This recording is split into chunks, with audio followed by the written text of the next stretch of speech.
Hi friends, പുതിയൊരു വീഡിയോയിലേക്ക് എല്ലാവർക്കും സ്വാഗതം. അജിവ ഭാഗം 8. അങ്ങനെയിരിക്കെ ഒരു ദിവസം രാത്രി ഞാൻ എൻ്റെ റൂമിൽ കിടക്കുകയായിരുന്നു. ഉമ്മാമ വിളിച്ചാൽ കേൾക്കാൻ വേണ്ടി ഞാൻ എൻ്റെ റൂം ലോക്ക് ചെയ്യാറില്ല. പെട്ടെന്ന് റൂമിലേക്ക് കയറി വന്ന അയാളെ ലൈറ്റ് ഓഫാക്കിയതിനാൽ എനിക്ക് വ്യക്തമായില്ല. എണീറ്റ് ലൈറ്റിടാൻ കൈ നീട്ടിയതും ബലിഷ്ഠമായ കരങ്ങൾ എന്നെ വരിഞ്ഞു മുറുക്കിയിരുന്നു.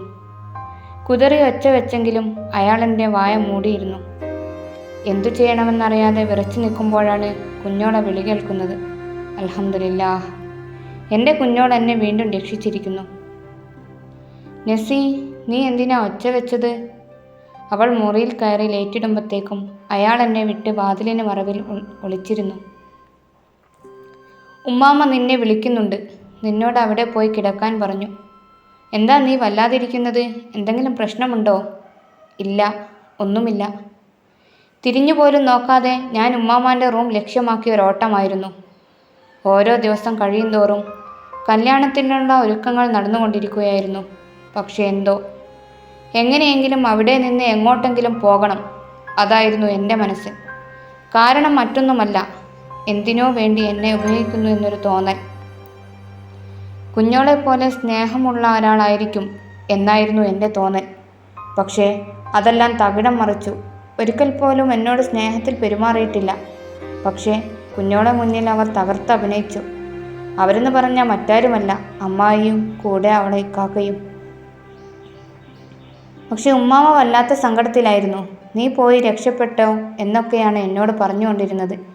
അങ്ങനെയാണ് ഒരു ദിവസം കുഞ്ഞോളെ എക്സാമിൻ്റെ കാര്യങ്ങൾക്കായി കോളേജിലേക്ക് പോകാൻ തീരുമാനിച്ചത്. എന്നെ കൂടെ കൂട്ടാൻ തീരുമാനിക്കുകയായിരുന്നു. അവളുടെ തീരുമാനത്തിന് മുന്നിൽ ആരും മറുത്തൊന്നും പറഞ്ഞില്ല.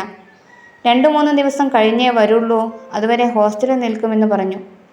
പക്ഷേ ഇറങ്ങാൻ നേരത്ത് ഉമ്മാമ എൻ്റെ തലയിൽ തലോടുകയും സന്തോഷത്തോടെ കവിളിൽ മുത്തം വെക്കുകയും ചെയ്തു. ഞങ്ങൾ ഇറങ്ങുമ്പോൾ ഉമ്മാമയുടെ കണ്ണു നിറഞ്ഞു. എനിക്കൊന്നും മനസ്സിലായില്ല. അങ്ങനെ ഞങ്ങൾ കുഞ്ഞോളെ കോളേജിലെത്തി. അവിടെ എക്സാമിൻ്റെ കാര്യങ്ങളൊക്കെ ചെയ്തു അവൾ എന്നെയും കൂട്ടി അവിടെ നിന്ന് ഇറങ്ങി. ഹോസ്റ്റലിലേക്കാണെന്നാ കരുതിയത്. പക്ഷെ ഓട്ടോ നിന്നത് കരുണ എന്ന് ബോർഡുള്ളൊരു കെട്ടിടത്തിൻ്റെ മുന്നിലാണ്. എന്താ കുഞ്ഞോളെ ഇവിടെ? പറയാം, നീ വാ. അതും പറഞ്ഞ് അവൾ എൻ്റെ കൈയും പിടിച്ച് നടന്നു. ഞങ്ങളെ കണ്ടപ്പോൾ തന്നെ അകത്തു നിന്ന് ഒരു സ്ത്രീ പുറത്തേക്കിറങ്ങി വന്നു.